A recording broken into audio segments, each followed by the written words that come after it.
Hello students, आपण last लेक्चरमध्ये exercise 1.2 पर्यंतचा भाग पाहिलेला होता. त्यामध्ये आपण युनियन आणि इंटरसेक्शन, युनियन म्हणजे आयदर ऑर, डिसजंक्शन, आणि इंटरसेक्शन म्हणजे कंजंक्शन किंवा अँड, याकरता दोन ट्रुथ टेबल्स आपण पाहिलेले होते. त्याच्यावरचा आपण एक्सरसाइज देखील सॉल्व्ह केला होता. काय लक्षात ठेवायचं म्हणजे तुम्ही युनियन मध्ये, युनियन असेल, व्हीचा सिम्बॉल असेल बघा, युनियन मध्ये एक जरी ट्रू असेल तर ट्रू, दोन स्टेटमेंट पैकी एक ट्रू असेल तर ते कंबाईंड स्टेटमेंट ट्रू, कमीत कमी एक ट्रू असेल तर ट्रू. आणि इंटरसेक्शन मध्ये उलट यू होतं बघा, इंटरसेक्शन मध्ये एक जरी फॉल्स असेल तर फॉल्स. हे असंच लक्षात ठेवायचं, तर तुम्हाला पुढे त्याचा फायदा होणार आहे. ओके, आज आपण पाहणार आहोत ते म्हणजे negation of a statement. Negation तुम्हाला या आधी पण सांगितलं होतं की निगेशन हे बायनरी कनेक्टिव्ह नाहीये, म्हणजे दोन स्टेटमेंटना जोडणारं नाहीये ते, पण एकच स्टेटमेंट फक्त मॉडिफाय करण्यासाठी आपण निगेशनचा वापर करतो. म्हणजे जर एखादं स्टेटमेंट पी असेल, P Mumbai is capital of, मी जरा शॉर्ट मध्ये लिहितोय, capital of Maharashtra. Mumbai is capital of Maharashtra असं एखादं स्टेटमेंट असेल तर त्याचं निगेशन दाखवताना हा सिम्बॉल वापरायचा, negation of P.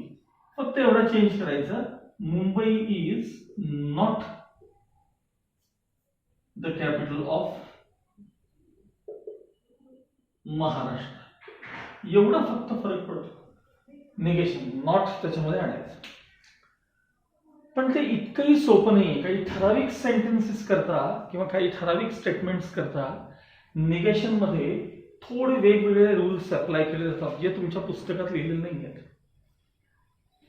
For example, एखादं स्टेटमेंट ऑल न सुरू होत असेल ना, ऑल आणि पुढे समथिंग असेल, मी एक्झाम्पल देणार आहे त्याचं, तर याचं निगेशन करताना वेगळ्या प्रकारे निगेशन होतं. किंवा इनइक्वॅलिटीज असतात ना आपल्या, इनइक्वॅलिटीज. आता उदाहरणार्थ समजा 3 + 4 is greater than 3 + 4 is greater than 5. याचं जर तुम्हाला निगेशन करायचं असेल तर हे साइन वगैरे अजिबात बदलायचं नाही, फक्त असं करायचं की 3 + 4 is not greater than 5, हे असा सिम्बॉल वापरायचा. किंवा असं एक्सच्या फॉर्म मध्ये वगैरे जर असेल की x + y bracket square is x² + 2xy + y², असं एखादं स्टेटमेंट दिलं असेल तर याचं निगेशन करताना फक्त इक्वल टू च्या जागी मध्ये नॉट इक्वल टू साइन करायचं. असंच ऑल किंवा एव्हरी यानं सुरू होणारे जे काही स्टेटमेंट्स असतात त्याचं निगेशन कसं करायचं, एक एक्झाम्पल देऊया बघा. की ऑल स्टुडंट्स, एक स्टेटमेंट आहे की all students are SINCER, all students are sincere, असं मी एक स्टेटमेंट म्हणलं. मग आता याचं निगेशन करा बरं, तर तुम्ही म्हणणार all students are not sincere. पण हे असं कधी व्यवहारात असत नाही, किंवा ऍक्च्युली एखाद्या क्लासमध्ये, वर्गामध्ये जर आपण गेलो तर असं कधी बघायला मिळत नाही की तुम्हाला all students are not sincere. कमीत कमी एखाद दुसरा का होईना कायम सिन्सिअर राहतो. मग मला सांगा, असं स्टेटमेंट योग्य नाही की नाही की ऑल स्टुडंट्स आर सिन्सिअर चं negation all students are not sincere. त्यापेक्षा त्या सिन्सिअर मुलाला हर्ट पण करायचं नाही आणि तुमचं निगेशन तर व्हायला पाहिजे, याकरता असा शब्द बदलायचा, ऑलच्या जागी सम करायचं. सम स्टुडंट्स आर नॉट सिन्सिअर, अशा प्रकारे ते निगेशन करायचं असतं. सम स्टुडंट्स आर नॉट सिन्सिअर. हे काही ठराविक निगेशन्सच असे वेगळे आहेत. बाकी निगेशन फार सोपं आहे, नुसतं नॉट मध्ये आणायचं आणि निगेशन करायचं. म्हणजे नॉट आणणं हा एक पर्याय आहे. आणखी एक दोन पर्याय. एखाद्या स्टेटमेंटचं निगेशन करताना फक्त नॉटच वापरलं जातं असं नाही, 2-3 आणखी पर्याय वापरले जातात. उदाहरणार्थ, it is not the case that असं म्हणायचं आणि एखादं स्टेटमेंट पुढे सांगायचं. हे त्याचं निगेशन आहे. It is not the case that dash dash dash dash dash. म्हणजे आता उदाहरणार्थ बघा, all political leaders are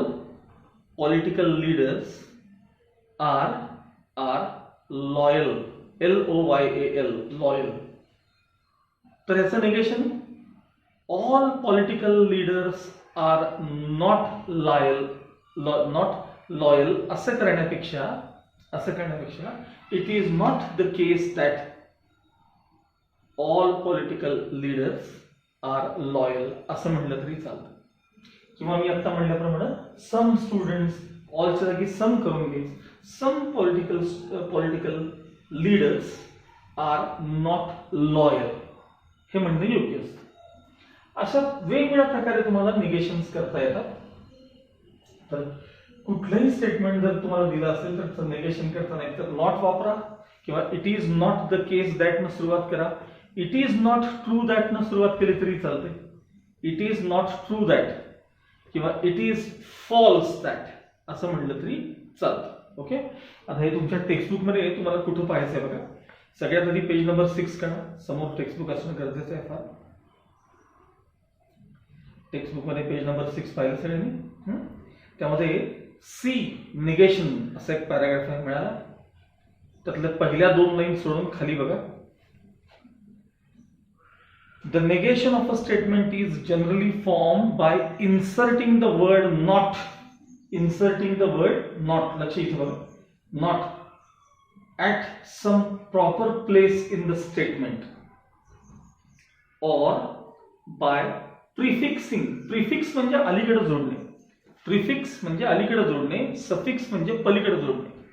आपण मेट्रायसिस मध्ये प्री मल्टिप्लाइंग शब्द वापरतो, तुम्ही माहिती आहे. अलीकडे असेल तर प्री मल्टिप्लाय, पलीकडे असेल तर पोस्ट मल्टिप्लाय. तसं prefixing the statement with it is not the case that, or it is false that, or it is not true that असं करून देखील तुम्हाला एखाद्या स्टेटमेंटचं निगेशन करता येतं. आणि हे जर समजायचं असेल तर फक्त खालचं एक एक्झाम्पल वाचा. आणि मी सारखं सांगतो तुम्हाला की हा चॅप्टर जसं हिस्ट्री जिओग्राफीचे आपण लेसन्स वाचतो की नाही, तसं तुम्ही हे वाचत राहायचं आहे. सारखा हा चॅप्टर वाचत राहायचा आहे. तुम्हाला नंतर त्याचं तो पाहावं पण लागणार नाही त्या यातल्या कन्सेप्ट. इतका सोपा आहे. बघा त्याच्याच खाली एक्झाम्पल बघा. For example, let p statement आहे, 2 इज अन इव्हन नंबर. काय स्टेटमेंट आहे बघा, 2 इज अन इव्हन नंबर. मग त्याचं निगेशन कसं करून दाखवलंय बघा, 2 is not an even number. म्हणजे या प्रकारे 2 is not an even number. और म्हणले आणि अनेक निगेशन दिले बघा. It is not the case that, आणि ते स्टेटमेंट आहे तसं जोडायचं, 2 is an even number.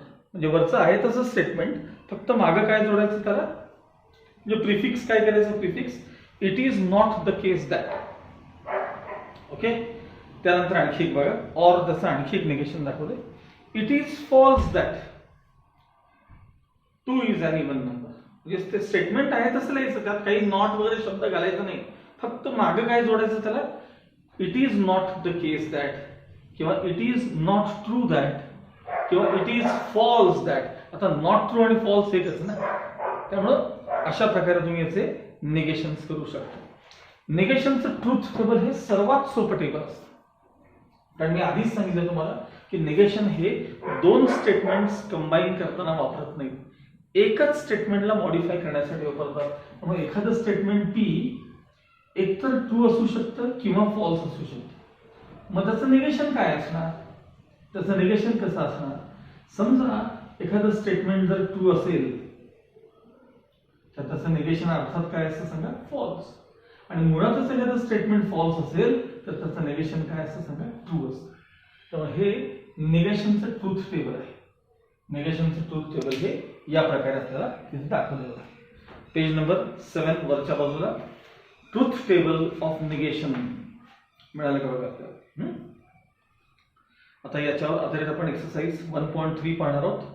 Exercise 1.3 मी सगळ्या एक्सप्लेन करेन, तुम्ही नंतर तो वहीत लिहायचा. आणि मी पुढचे शेवटचे 2 ट्रूथ टेबल्स देखील एक्सप्लेन करून ठेवेन.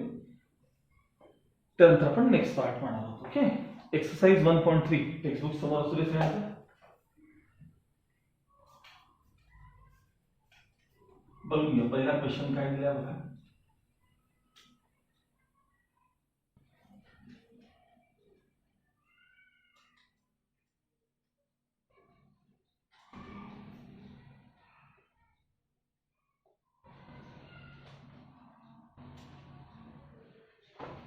Okay. Write the negation of each of the following statements. First question. All men are animals. All men are animals. पहिल्यांदा कसं लिहायचं आन्सर लिहायची पद्धत सांगतो तुम्हाला. Statement P. All men are animals. All men are animals हे given statement आहे. Therefore negation of P म्हणायचं. Negation of P. मी मगाशीच सांगितलं की all men are not animals हे म्हणणं योग्य नाही.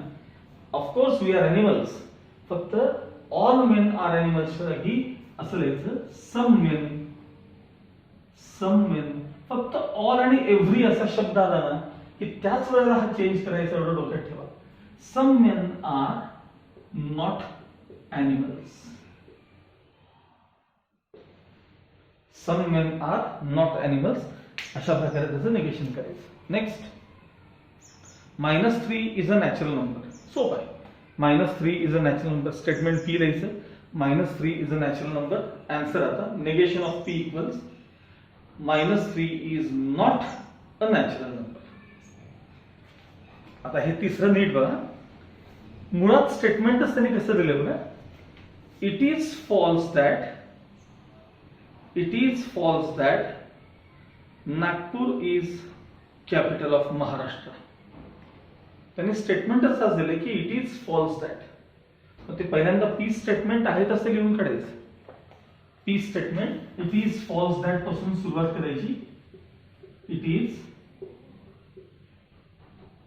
False that Nagpur is capital of Maharashtra.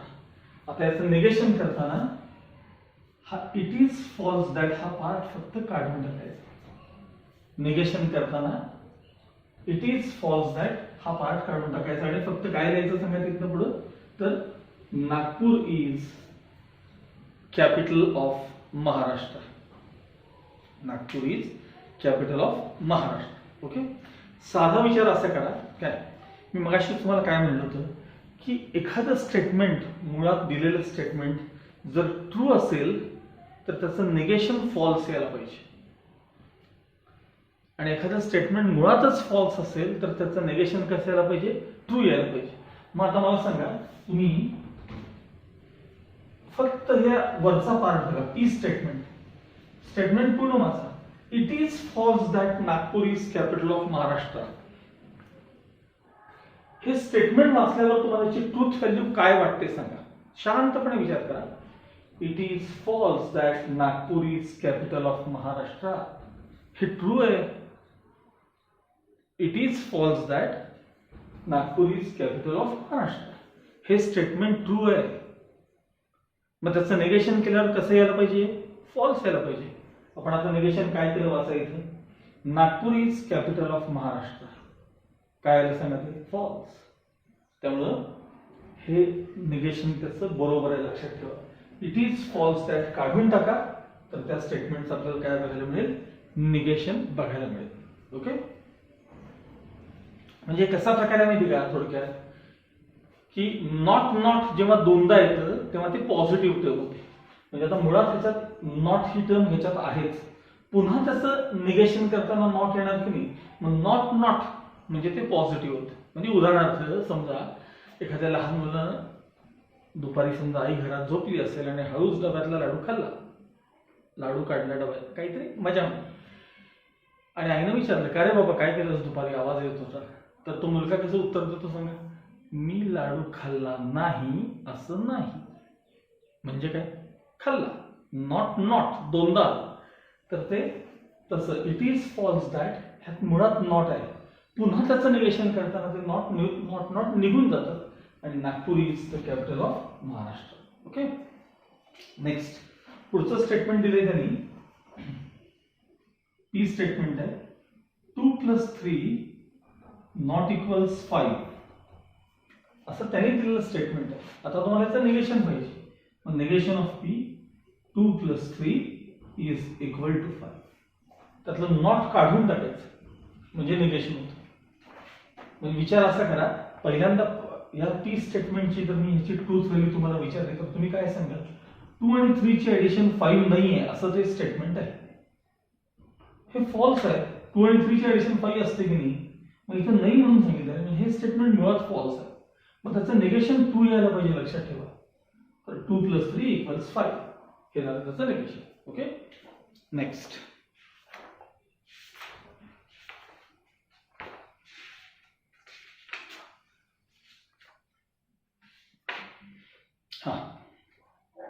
आता क्वेश्चन नंबर 2 बघा त्यातला second question 1.3 exercise 1.3 question number 2. Right the truth value of the negation of each of the following statements. परत बघा कसं विचारलं. Right the truth value of the negation of each of the following statements. तुम्हाला truth value कोणाची विचारली आहे सांगा? निगेशनची विचारली. ट्रूथ व्हॅल्यू कोणाची विचारली आपल्याला? निगेशनची विचारली. ठीक आहे, बघा पहिलंच कसं लिहायचं होतं. फर्स्ट स्टेटमेंट, आपण त्या स्टेटमेंटला पी म्हणूया पहिल्यांदा.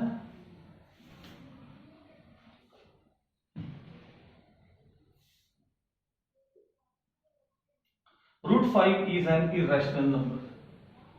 √5 is an irrational number.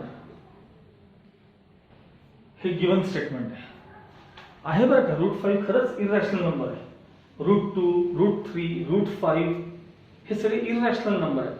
√4 मात्र रॅशनल आहे, कारण √4 म्हणजे +or-2 तो रॅशनल आहे, पण √5 मात्र इरॅशनल नंबर आहे. म्हणजे हे स्टेटमेंट मुळात ट्रू आहे हे डोक्यात ठेवा. मग याचं निगेशन काय असणार आहे? Negation of P.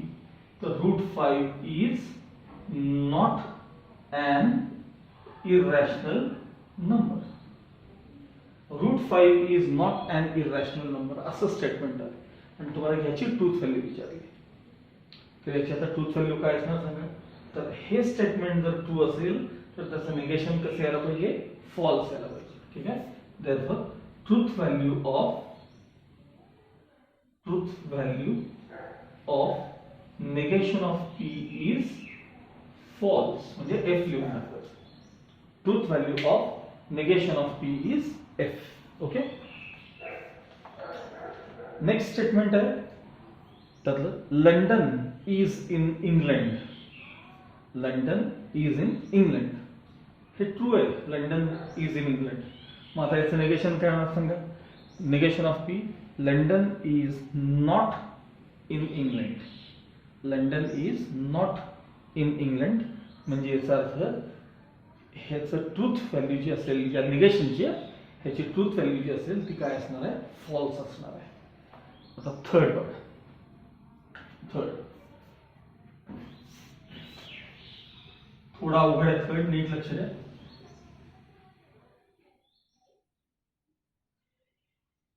For every, मी म्हणलं ना ऑल किंवा एव्हरी आले की जरा विचार करायचा. बघा ऑलच्या वेळी मी काय वापरलं होतं? सम. तसं एव्हरीच्या वेळी सम वापरायचं. ऑल आणि एव्हरी अर्थ एकच आहे. बघा, all students in my class are sincere. Every student in my class is sincere. त्या दोन्हीचा अर्थ एकच असतो. ऑल आणि एव्हरी एका अर्थानं वापरतात. आता बघा स्टेटमेंट पी स्टेटमेंट काय दिले त्यांनी? For every x which belong to n, for every all natural numbers which belong to n, x plus 3 is less than 8. हे गिवन स्टेटमेंट आहे. ओके, आणि थोडा विचार करा की हे गिवन स्टेटमेंट ट्रू आहे का फॉल्स आहे. बघा हे जे गिवन स्टेटमेंट आहे हे ट्रू आहे का फॉल्स आहे. प्रत्येक नॅचरल नंबर करता x + 3 ची ऍडिशन 8 पेक्षा लहान असते असं त्यांचं म्हणणं आहे. अरे काही ठराविक गोष्टींकरता ठीक आहे रे. x जर 1 असेल तर 1 + 3 > 8 मान्य. x नॅचरल आहे ना, म्हणजे x काय काय असू शकेल? 1 2 3 4 5 6 7 8 9 इनफायनाइट असू शकेल. मग जर x म्हणजे 1 असेल ट्रू आहे, 2 असेल ट्रू आहे, कारण 2 + 3 8 पेक्षा लहान आहे. 3 असेल तरी ट्रू आहे, 4 असेल तरी ट्रू आहे. पण जर 5 असेल तर ट्रू नाही, 6 असेल तर ट्रू नाही, 7 असेल तर ट्रू नाही. आणि म्हणजे ठराविक नॅचरल नंबर करतात ते ट्रू आहे. त्यांनी म्हणले फॉर एव्हरी एक्स म्हणलेलं आहे, म्हणजे प्रत्येक नॅचरल नंबर करता हा रिझल्ट असा आहे असं त्यांनी म्हणलेलं आहे. कसं शक्य आहे? एक्स जर मला सांगा 10 असेल, 10 असेल तर 10 + 3 <8 असतात का? नाही. मग हे फॉर एव्हरी असा शब्द आल्यामुळं हे गिव्हन स्टेटमेंट मुळात फॉल्स आहे, लक्षात ठेवा. फॉर एव्हरी म्हणलंय म्हणून ना, हा for some x which belongs to N म्हणलं असतं, त्यांनीच म्हणताना फॉर सम एक्स, काही ठराविक एक्सच्या किमती करता x + 3 <8 आहे, हे मात्र ट्रू होते. फक्त असं आले की फॉर एव्हरी, प्रत्येक नॅचरल नंबर करता x + 3 <8 आहे, हे फॉल्स स्टेटमेंट आहे. मग याचं निगेशन केल्यानंतर ते 100% काय यायला पाहिजे, तर ट्रू यायला पाहिजे. त्याचं निगेशन कसं करायचं बघा. Negation of p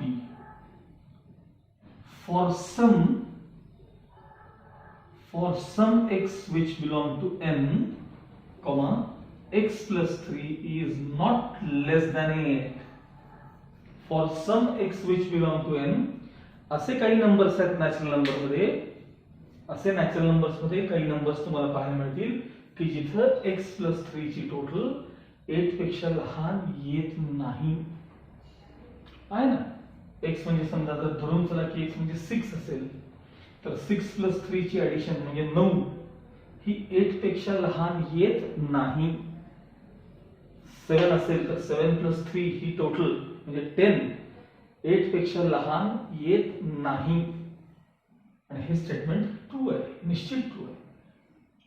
given statement जर फॉल्स असेल तर त्याचं निगेशन कसं असलं पाहिजे, ट्रू असलं पाहिजे. Therefore truth value of negation of p is true. Okay, इथं हा तुमचा एक्सरसाइज 1.3 संपलेला आहे. ओके, आपण कनेक्टिव्ह बघायला सुरुवात केली होती, कंपाऊंड स्टेटमेंटला सुरुवात केली होती. आपण दोन स्टेटमेंट्स कंबाईन करण्याकरता कोणते कोणते कनेक्टिव्ह वापरतात. तर त्यात सगळ्यात पहिल्यांदा आपण बघितलं होतं अँड, कंजंक्शन, त्याचा सिम्बॉल होता इंटरसेक्शन, त्याचं ट्रूथ टेबल आपण पाहिलं. आणि अँडच्या वेळेस लक्षात ठेवायचं, दोन स्टेटमेंट जर आपण कंबाईन केले तर त्याचं जे कंपाऊंड स्टेटमेंट तयार होतं त्यात या दोघांमध्ये एक जरी फॉल्स असेल तर ते कंपाऊंड स्टेटमेंट फॉल्स असतं. एक जरी कमीत कमी एक जरी फॉल्स असेल तर ते कंपाऊंड स्टेटमेंट काय असतं, फॉल्स असतं.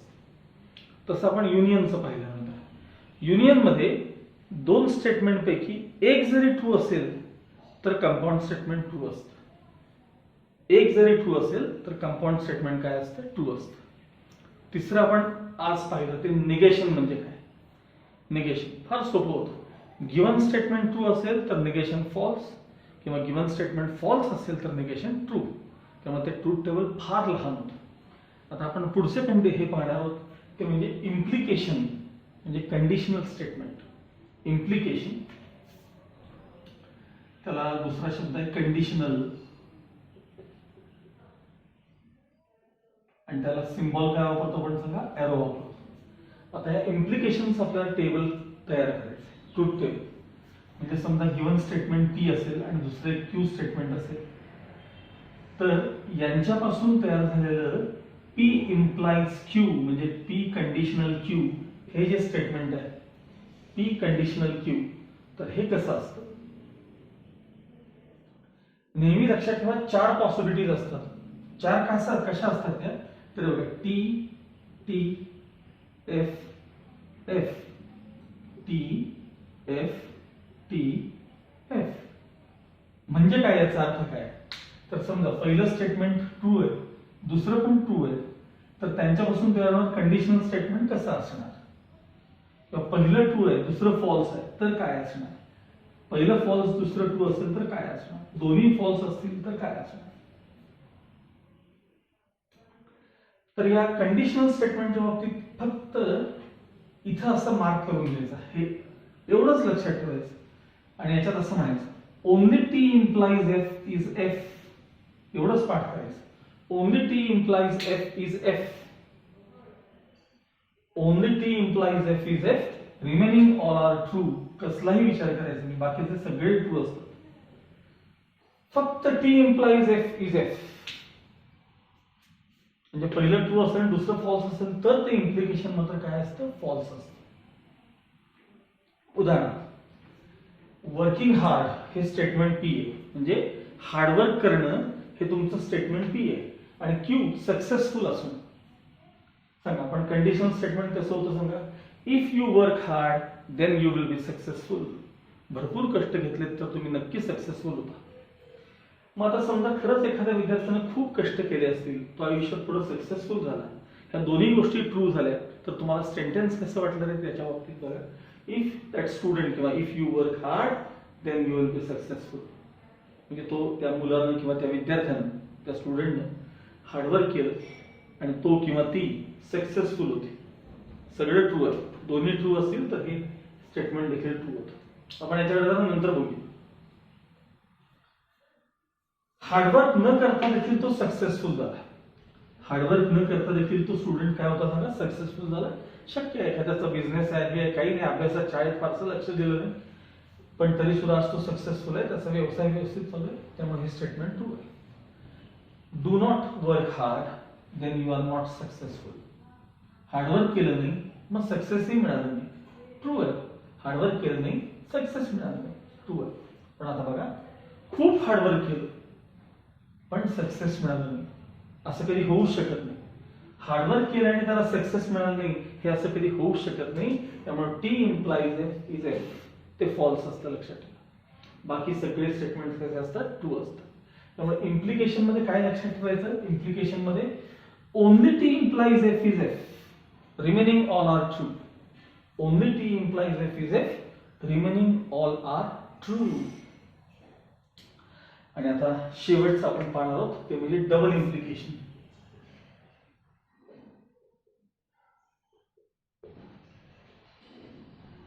डबल इम्प्लिकेशन किंवा त्याला दुसरा शब्द आहे बाय कंडिशनल. बाय कंडिशनल तुमच्या टेक्स्टबुक मध्ये हे कुठं तुम्हाला मिळतात का, एकदा बघून घ्या. आता याचं ट्रूथ टेबल बघा. समजा एखादं स्टेटमेंट पी आहे, दुसरं क्यू आहे, तर पी बाय कंडिशनल क्यू हे स्टेटमेंट कसं असणार. म्हणजे समजा पहिलं ट्रू आहे, हेही ट्रू आहे, तर ते कसं असेल. त्यापेक्षा असं टी टी एफ एफ लिहून घ्यायचं इथं आणि टी एफ टी एफ.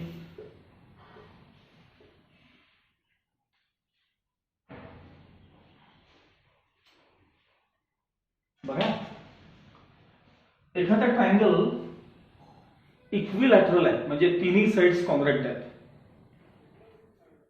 आणि क्यू स्टेटमेंट आहे तो इक्विअँग्युलर आहे. इक्विअँग्युलर म्हणजे काय, ऑल अँगल्स आर कॉन्ग्रंट. तर तिन्ही साइड्स कॉन्ग्रंट आहेत आणि तिन्ही अँगल्स काय आहेत सांगा, कॉन्ग्रंट आहेत. If p then q, if q then p, असे तर बोथ वे कंडिशन असतात.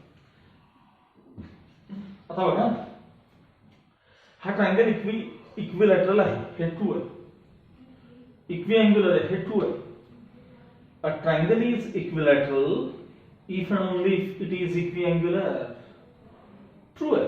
त्यामुळं हे जर का ट्रू असेल, पहिलं ट्रू दुसरं ट्रू, तर डबल इम्प्लिकेशन त्याचं ट्रू असतं. आता बघा, a triangle is equilateral if and only if it is not equiangular. A triangle is equilateral if and only if it is not equiangular. म्हणजे एखादा ट्रायंगल इक्विलॅटरल असेल जर त्याचे तिन्ही अँगल्स कॉन्ग्रंट नसतील तर. काय वाटलं तुम्हाला, अर्थात चुकीचं आहे, फॉल्स आहे. त्यामुळे हे F. A triangle is not equilateral, a triangle is not, false करायचं आहे मला त्या statement. A triangle is not equilateral, equilateral आहे पण मी त्याला नॉट म्हणायला लागलो ना, म्हणजे फॉल्स करायला लागलो ना त्याला. A triangle is not equilateral if and only it is equiangular. म्हणजे एखादा ट्रायंगल इक्विलॅटरल असत नाही if and only it is equiangular. म्हणजे इक्विअँग्युलर असेल तर तो इक्विलॅटरल असत नाही. म्हणजे तिन्ही अँगल 60 डिग्री आहेत पण त्याला इक्विलॅटरल म्हणायचं नाही. फॉल्स, चुकीचं आहे अर्थात. आता हे बघा व्यवस्थित लक्षात दोन्ही आहे. If a triangle is not equilateral, if a triangle is not equilateral किंवा a triangle is not equilateral असं सुरुवात करूया. A triangle is not equilateral if and only if it is not equiangular.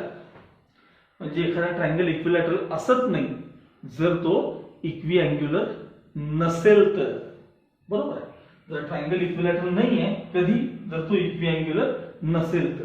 म्हणजे दोन्ही जर इथं स्टेटमेंट फॉल्स असतील तर मात्र याची ट्रूथ व्हॅल्यू काय येणार आहे? टी येणार आहे. आता हे बाय कंडिशनलचं जे ट्रूथ टेबल आहे हे लक्षात ठेवायला एक साधा पर्याय आहे, फार सोपा पर्याय वापरायचा. तो म्हणजे एक मिनिट, हा तो म्हणजे आपण मल्टिप्लिकेशन मध्ये प्लस इंटू प्लस काय म्हणतो सांगा त्याला? प्लस म्हणतो मल्टिप्लिकेशन. मायनस इंटू मायनस काय असतं सांगा? प्लसच असतं. Minus into minus. पण एक प्लस आणि एक मायनस असेल तर मात्र आन्सर काय येतं मल्टिप्लिकेशन मध्ये? मायनस. किंवा पहिलं मायनस आणि दुसरं प्लस असेल तरी आन्सर काय येतं सांगा? आपलं मायनस. ते लक्षात ठेवायचं. म्हणजे ट्रू ट्रू असेल म्हणजे प्लस प्लस, ट्रूला प्लस म्हणायचं आणि फॉल्सला मायनस म्हणायचं. मला सांगा प्लस इंटू प्लस काय येणार? प्लस येणार. Plus into minus minus, minus into plus minus आणि मायनस इंटू मायनस प्लस. या प्रकारे हे ट्रूथ टेबल लक्षात ठेवायचं. आता मी पुन्हा ऍक्च्युअली 5 ट्रूथ टेबल आहेत पण त्यातले 4च लक्षात ठेवायसारखे असतात. निगेशनचं सोपं असतं कारण टीचं निगेशन फॉल्स, फॉल्सचं निगेशन टी. यात काय अवघड नाही. परत सांगतो, इंटरसेक्शनचं जे टेबल आहे इंटरसेक्शनचं त्यामध्ये एक जरी फॉल्स असेल तर फॉल्स, युनियन मध्ये एक जरी ट्रू असेल तर ट्रू, इम्प्लिकेशन मध्ये म्हणजे कंडिशनल स्टेटमेंट मध्ये only T implies F is F, only T implies F is F, remaining all are true. आणि इथं साइन्स लक्षात ठेवायचे. Plus into plus plus, plus minus minus, अशा प्रकारे साइन्स लक्षात ठेवायचे बाय कंडिशनल मध्ये. हे एवढं सगळं वहीमध्ये लिहून ठेवा. आता याच्यानंतर आपण नेक्स्ट एक्सरसाइज जो असेल तो पुढच्या लेक्चरमध्ये तुम्हाला शिकवू.